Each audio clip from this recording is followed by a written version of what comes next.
Rise because he should have the push advantage, generally speaking, but you do have to be very careful because you are immobile. Now you don't have that extra little escape. So sometimes Zoe can find some angles for her paddle star. She chunks you out really hard, and then you start losing priority in that lane.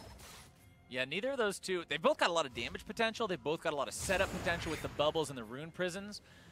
But sustain isn't really a story for either one of them, just because of the fact that it's not in their kit. So you end up taking a bad trade, you end up getting caught out by something that you would have really liked to sidestep, then you're going to be in a rough spot.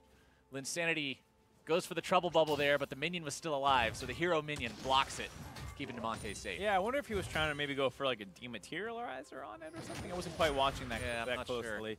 Sure. But yeah, either way, that's the thing. Sometimes Zoe just pressures the Rise really hard, and he has to back off and respect it. And also, maybe he goes for the Catalyst for a little bit more sustain if he feels like he needs it. We'll have to see what Damonte chooses to do. Odd Orange, despite those amazing level 2 ganks we like talking about, we're already past that point, Mark. Yeah, the sad level 2 gank at level 4. The sad level 4 clear for Jarvan's. I mean, you can't say it's bad. Farming quickly is never bad, but it is not as exciting as the EQ's mid level 2 with red buff electrocute blowing somebody up. That's so cheesy. I love it. It's the definition of jungle cheese. The Jarvan takes red and then just walks middle, and the other guy's level 1. The best is when they push the wave level 1, 2, and you do that, and then like they just can't walk up the rest of the laning phase. Oh, it's a tragedy for the guy who gets hit by it. But the other nice part about being in competitive instead of solo queue, at least you don't have to listen to your mid laner ping you 500 times at that point to come help you because the Jarvan messed up your lane. Depends on the team. Okay, I guess that's true. That's true. Sometimes it's hard not to tilt at something like that.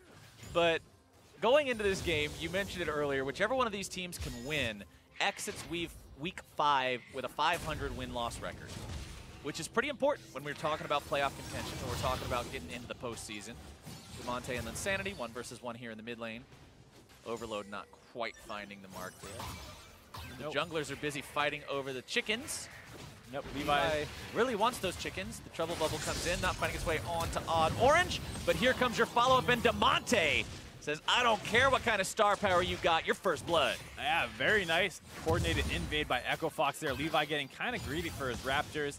Was getting chunked out by the Raptors themselves, gets dropped down to like 60% HP just from them. So it's an easy EQ and flash follow-up by Damonte there, punishing the Jax early on. And this is different from what we saw from Levi at international events, as Wyan and Rikara looking to start off the 2v2 here in the bottom lane, getting the stun down onto Papa Chow. Fox backing themselves away now, but Levi at international events, the dude hits level 3, gets all 3 of his abilities, and immediately starts PvPing. Yeah, not quite as much this time. Sometimes he goes for that power farming clear, and that might have been the kind of thing where that miscommunication starts coming through. You saw Wyan wrapping around on the Alistar. Maybe he felt like his support had gotten there first and they could bait a fight if he walked forward a little bit, but he just got exploded so quickly, it doesn't quite work out. And so looks real bad for him, but it could just be a miscommunication error there. Well, it's a miscommunication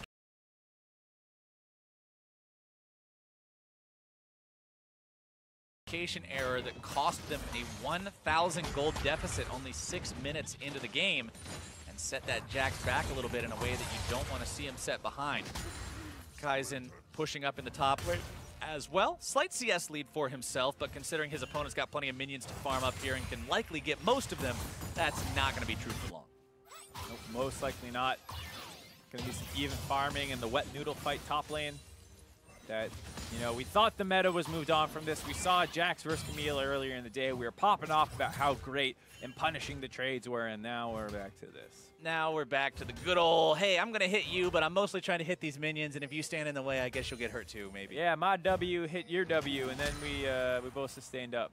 It's okay. I blocked your W with a shield, and then you healed off by auto-attacking a minion when my W hit you. It's great. Engaging.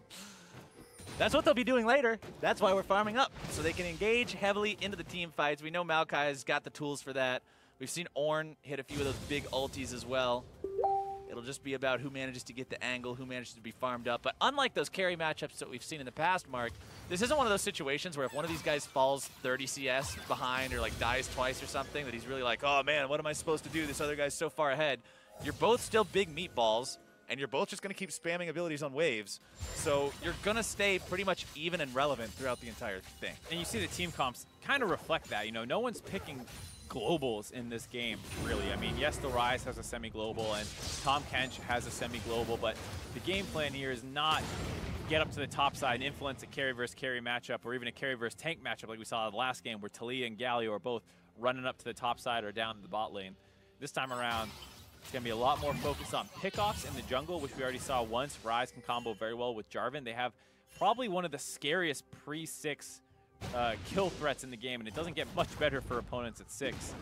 Just the amount of guaranteed lockdown CC that those guys brings is pretty nuts. And then you also have bot lanes, which can be a little susceptible. Yeah, I think the conversation around the level 6 points for these two junglers is an interesting one to have, because Jax's ultimate is a big ultimate in terms of a duel, in terms of a 1v1 threat, in terms of sustained damage. That thing's huge. But when you look at gank impact, there's no contest between his and Jarvan's. No, absolutely not. And that's why Jarvan Rise, when they were both at the height of their power, you know, not too long ago, it was just a completely devastating combination. Level 3, level 2, Jarvan gets a knock-up, Rise combos with the root, and then you're just stuck in place getting messed up by those two for a long period of time. And then, like you said, 6 comes online, and Jarvan gets even stronger in the gank now.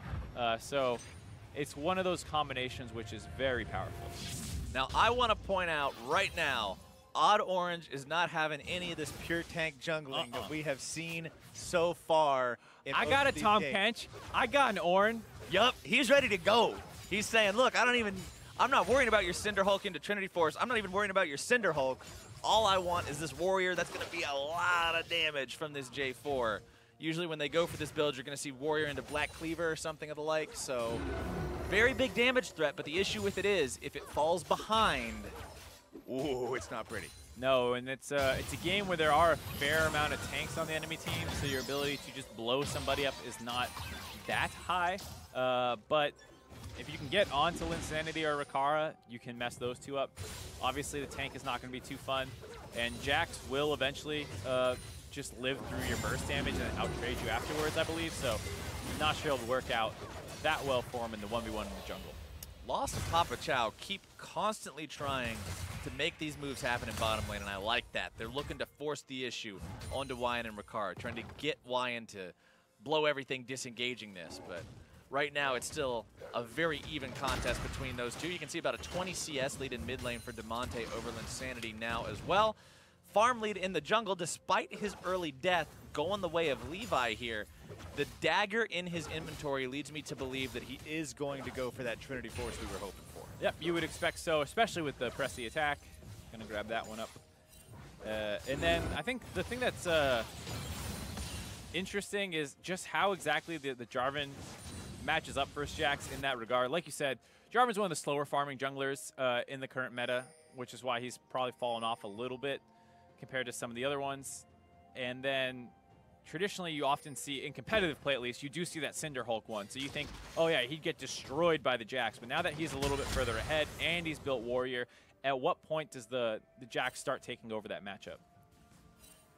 Well, as neither of those champions are Skarner, I am not well versed in exactly how they match up specifically in terms of exact power points. So we're going to have to find out when that changes. But Sleepy Trouble Bubbles landing always make things difficult. Tom Kench, a great pick against Zoe. Has to use the flash there, but being able to save whoever falls asleep is so critical at stopping those near one-shot levels of damage. Yeah, great Tom Kench pickup, which we didn't really touch on thus far, but it is fantastic into that Zoe pickup, able to save, like you said, whoever gets sleep on. It's also not too bad into Sivir comps in general, where either Maokai or Wyan are going to be trying to find one target to kind of engage on with that W, with that headbutt pulverize combo, and Tom Kench can help out whoever that is.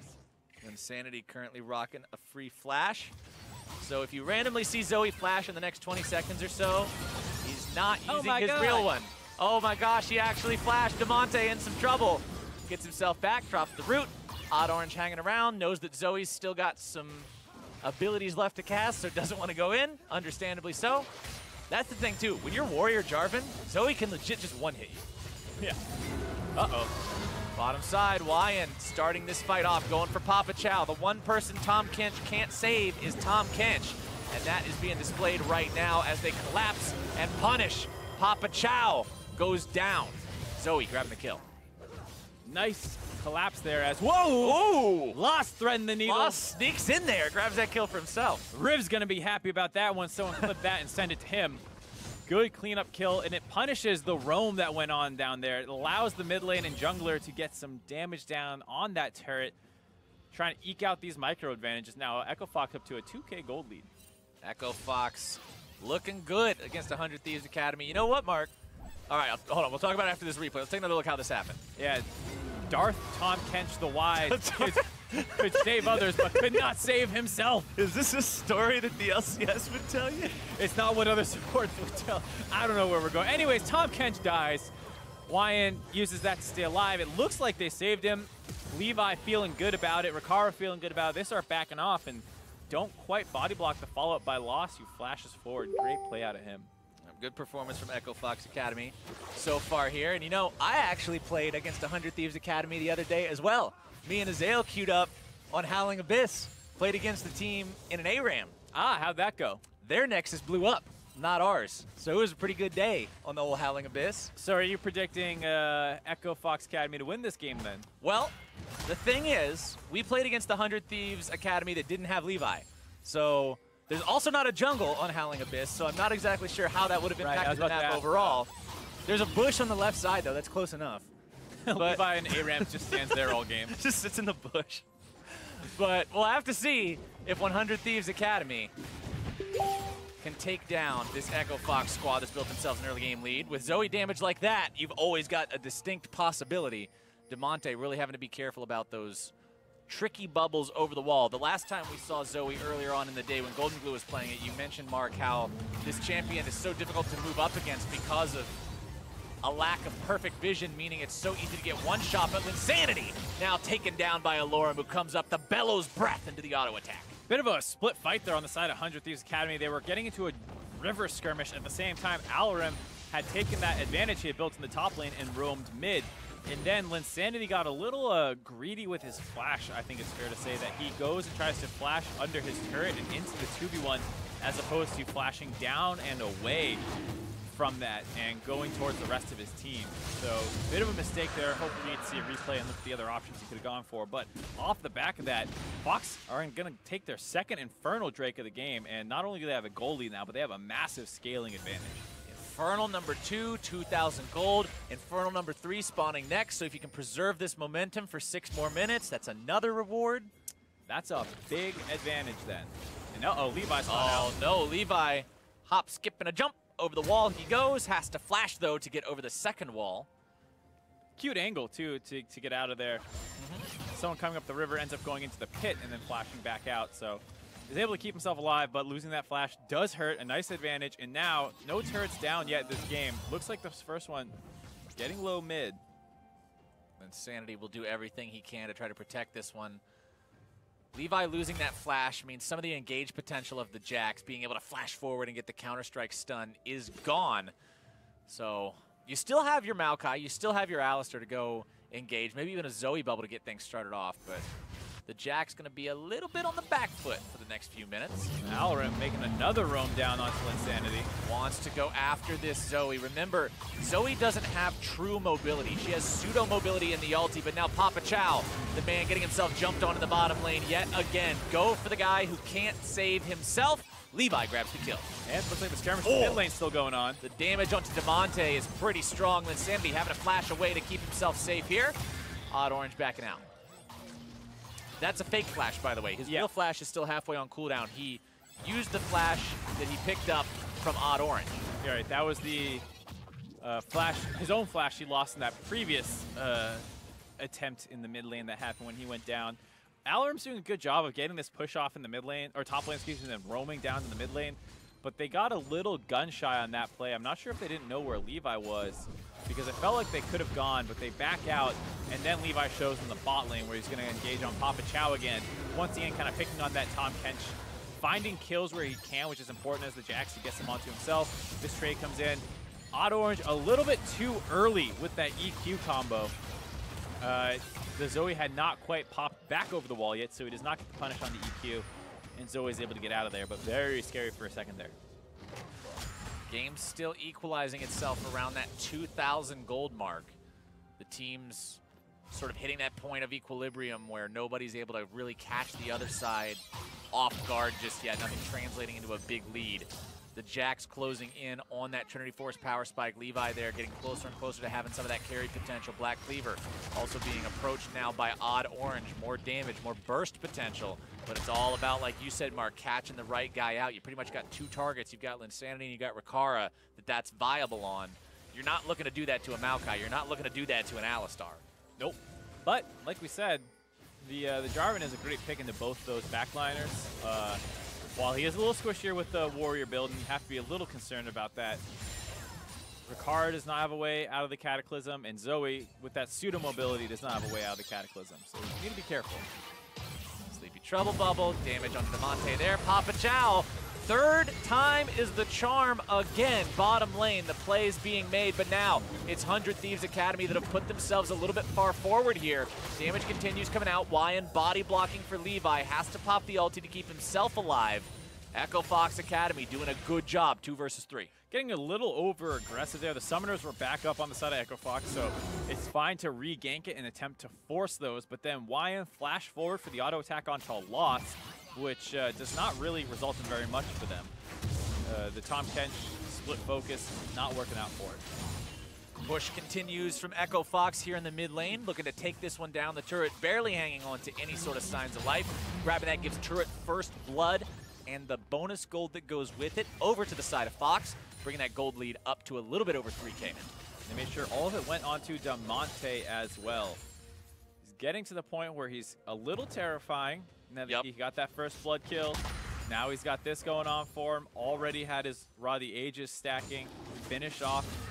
Gonna get that Seraphs pretty soon, you have to imagine, when it transforms. And beginning to work on his next item. We'll have to see what that turns into. Most likely a Zanya still.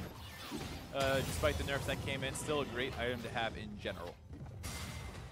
Now, top side, the wet noodle fight has continued along its expected trajectory.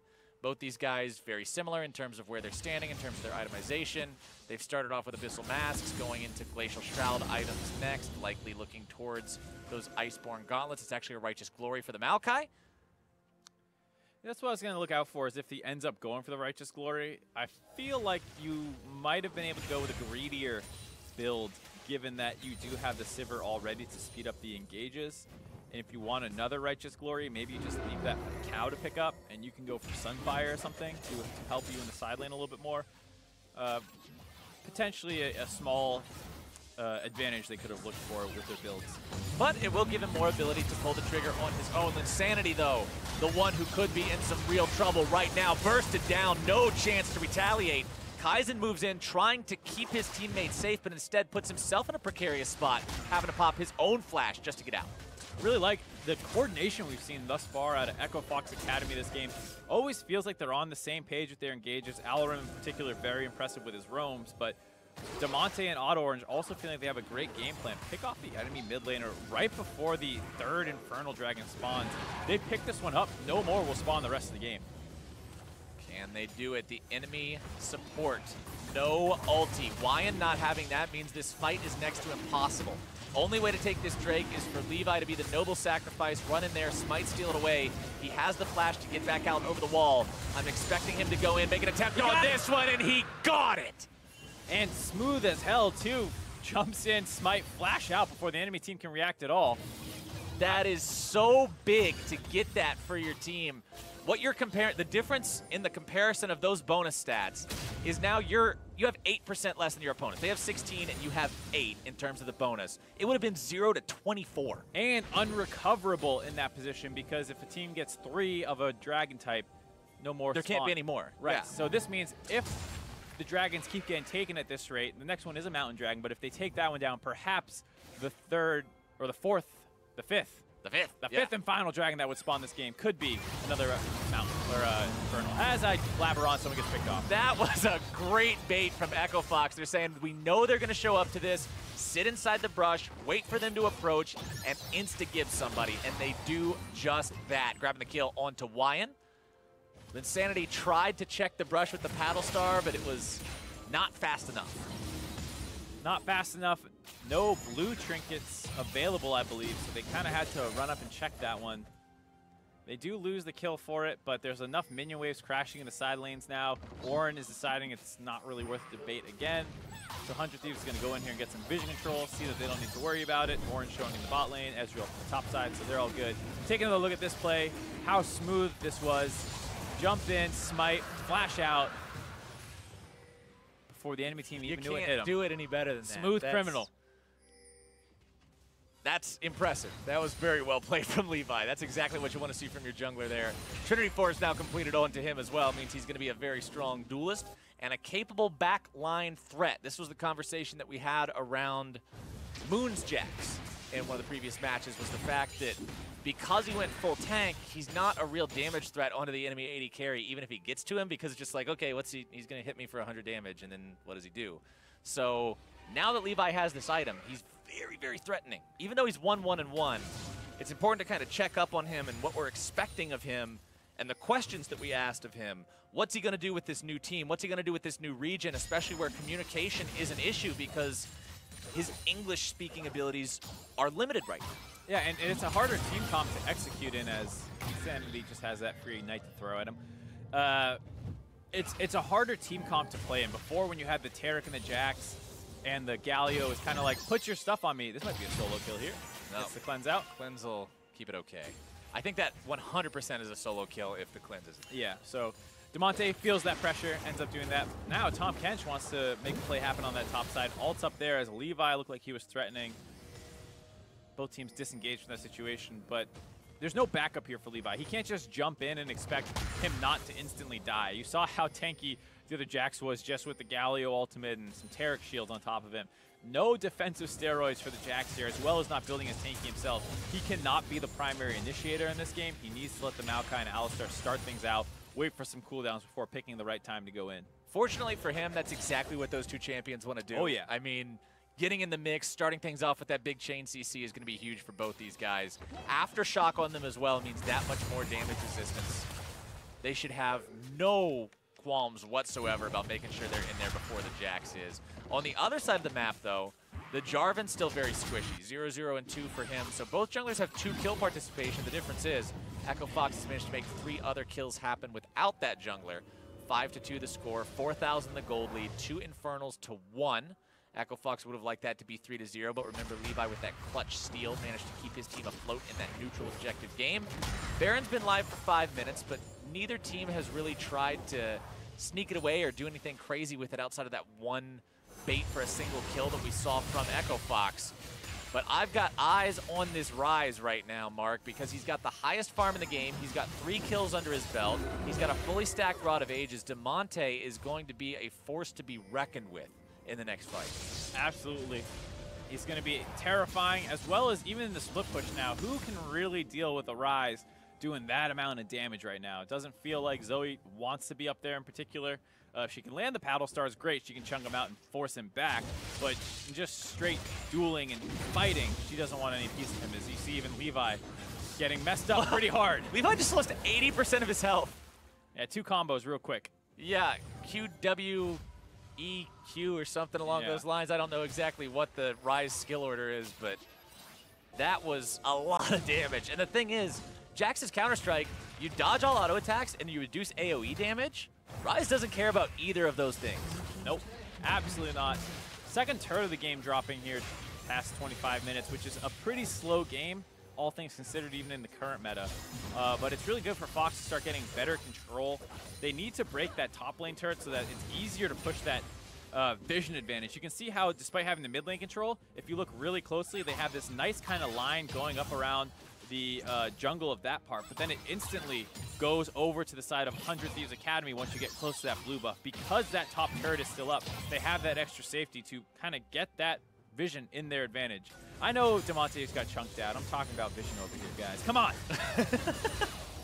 Well, the lack of vision underneath the enemy turret meant that Zoe was able to hit Ryze for 75% of his health with Battlestar, so Not exactly the spot that Demonte wanted to find himself in. We'll have to be forced back off of that one, but Odd Orange makes the rotation towards the top side to clear this wave out, keep the turret alive.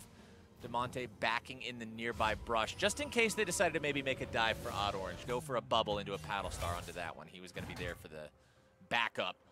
Mountain Drake live. You mentioned how this could either be the second to last Drake or it could be the last Drake. Remember, 29 minutes is the mark for that because Dragon takes 6 minutes to respawn. Anything 35 minutes or after will be an Elder. So as long as you kill a Drake before 29 minutes, there will be another Elemental one spawning. And there's a bit of a weird setup here for 100 Thieves Academy.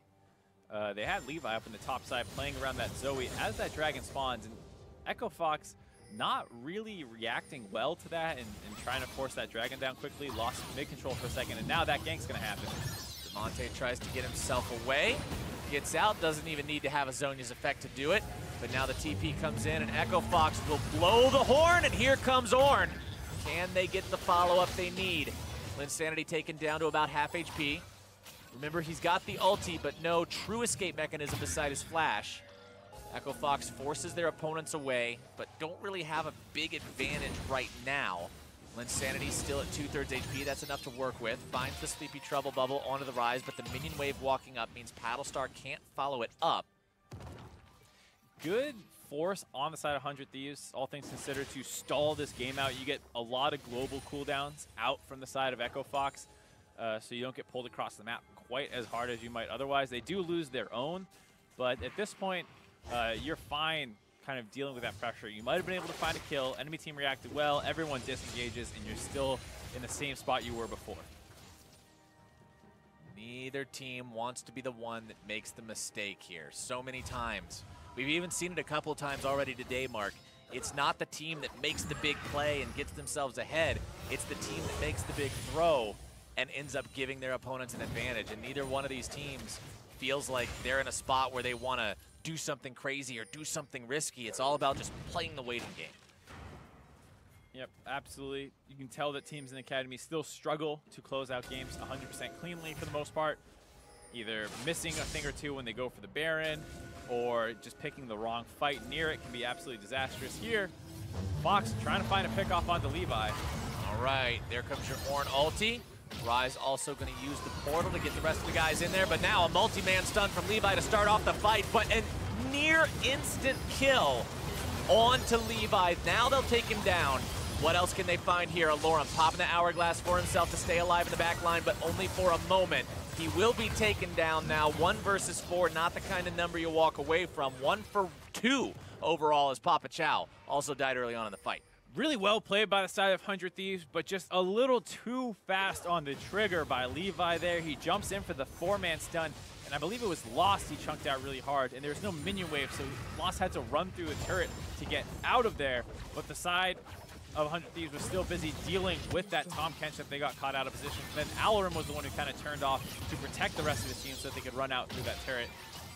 Still a 1 for 2. They also grabbed the mid lane turret. It was great for them as Levi sniffed it out, knew it was a bait, jumps away from the Rise ultimate, still gets hit up by the Ornn, but he's safe at this point. And now the sleep has hit Tahm Kench. He gets blown up. The 4-man stun was great. He also has the stopwatch to keep himself alive. Lost gets chunked out really hard into that turret, so he has to run out. And this fight is won. But you have to think they might have been able to win it even harder if Levi just waited a little bit longer before re-engaging with the rest of his team. And that's what we were talking about with Levi. One of the things about him coming to North America, communication is going to be one of the biggest hurdles that he faces as a player. It's going to be something that gets better with time, but in his immediate games, it could be something where you see things look like they're not on the same page, miscoordination. Yeah, another player that came over that doesn't speak a ton of English. There's been a couple of them. Someday as an example, Piglet as an example, when they first came over, did not speak a ton of English, and it made it difficult for them to synergize right away with their team. Might be seeing a similar case here with Levi. Lion trying to engage. They got the Sivir ult there down as well. Stun up, damage out. Odd Orange getting himself deleted. The Guardian Angel will bring him back to life, but now can they find anything else here in this fight? A rampage for Demonte onto the enemy support's a nice way to start it off. Demonte getting himself into that stasis, keeping himself safe. Pops the ulti here as well, but Linsanity grabs the kill onto Lost. A double kill for Damonte, picking up the kill onto Kaizen. It's a 2-for-1. Echo Fox walking away with this one so far. Paddlestar not getting a whole lot of payoff there. Still need to be careful, even though they did win the fight, or excuse me, lose the fight. The enemy team can go for Baron, so they're not safe to back off. They have to continue pressuring around here and make sure they don't take this for free. They have Zoe and Sivir still up, so it's pretty difficult. Put the Drowsy onto the Ornn, but he's instantly gobbled up. Papa Chow getting him away to safety, but they stop the Baron. That's what matters. Yep. It was a bit of a touch-and-go situation. They get out, and with that, they actually got the midway pushing for them as well. So they might actually trade up with an objective after that fight. Not bad at all, considering how it lost them their top and support. Yeah, all in all, you'll take that any day of the week. When you lose the fight, have to hang around just to stop Baron, but you still get a tier 2. Let's take a look at how it happened. It felt like they were being a little too cautious here. You see the double Righteous Glory. Really got to wonder how effective that is, but Lost gets out with the help of the Tom Kench. They focus down the GA, having Jarvan, and then the counter engage comes in from Ornn, who had flanked her on the backside. Damonte is still a monster who no one feels confident or comfortable finishing him off. Lost took the Ignite on him and kind of got close to his tanks, which ended up losing them, as they take a Baron after all that. Meanwhile, back at live. Yeah, hey-oh. Anyways, I was saying Lost got 2-4, took some ricochet damage, died to the final ticks of Ignite. But it seems like 100 Thieves got a little lax after they finished off that mid lane turret. Echo Fox gets that Baron for free. Baron for free. They've got the tempo of the game. They've got a 6,000 gold lead.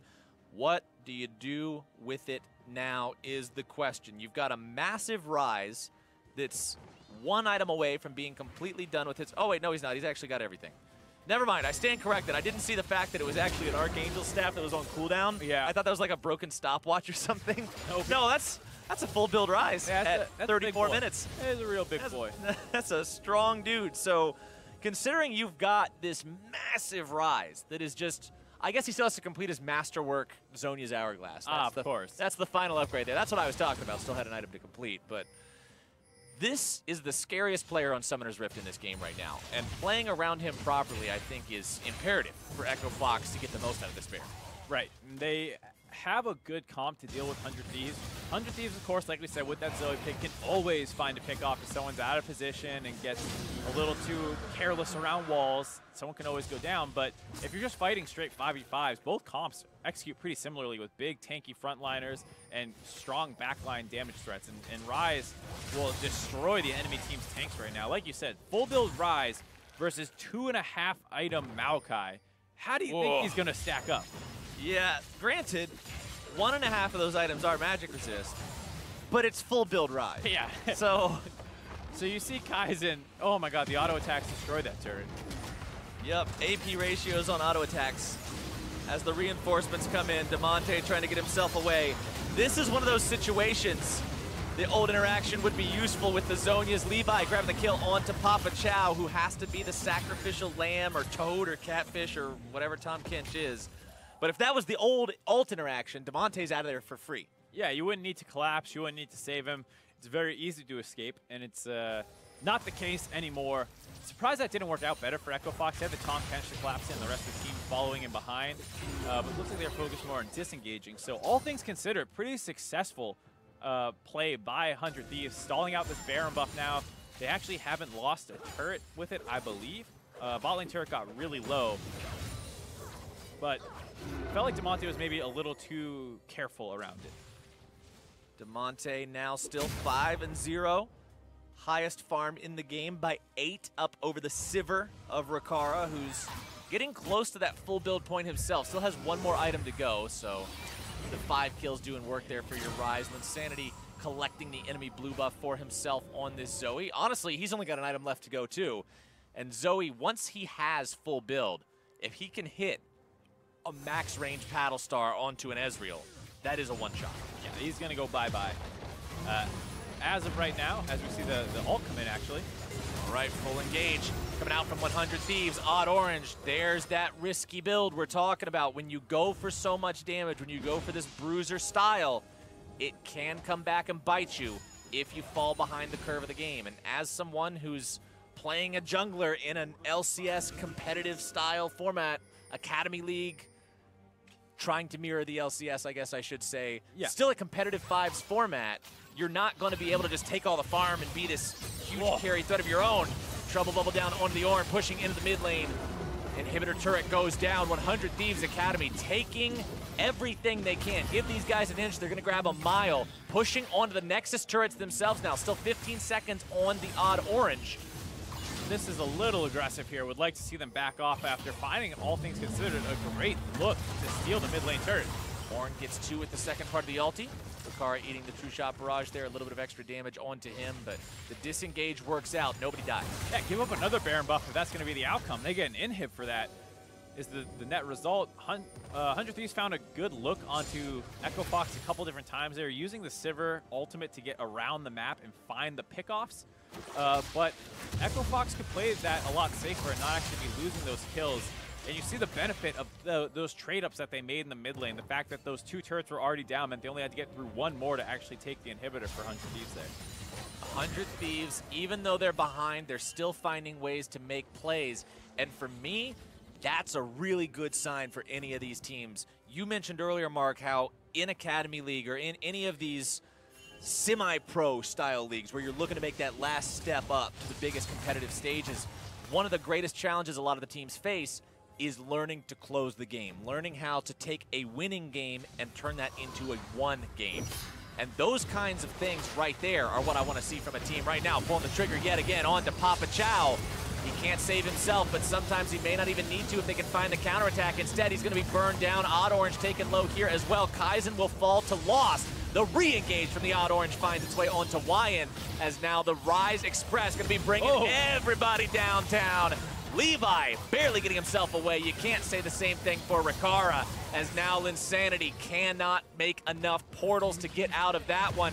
And Echo Fox Academy, with 4 enemy players dead, will push into the base. They've got 1 minion, Mark. If they protect it, if they don't let it take the turret aggro, they can send the Ornn in there and just look to end the game. Might be able to. They also don't have a wave too far behind, maybe 15 seconds out. Okay, Levi did exactly what he had to do. He assassinated the VIP. He killed the minion and got rid of the backdoor penetration that thing provides to the turrets. However, here comes you the other still got to wave. deal with the rest of the minions. He killed the VIP, but now there's 6 more VIPs.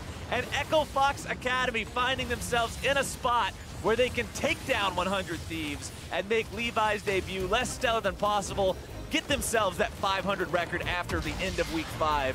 Looking good going into the second half of the split. Yeah, looking really good for Echo Fox there. 100 Thieves have found a couple openings in a row using that Sivir ult. They try it a 3rd time. Enemy team is ready for it this time. They collapse on it. Echo Fox does a great job punishing that over-engage, and they win the game off the back of it. And we just got done talking before that play happened about 100 Thieves, how this team was saying, okay, look, you give us a little bit of an advantage, we're going to take a lot from it.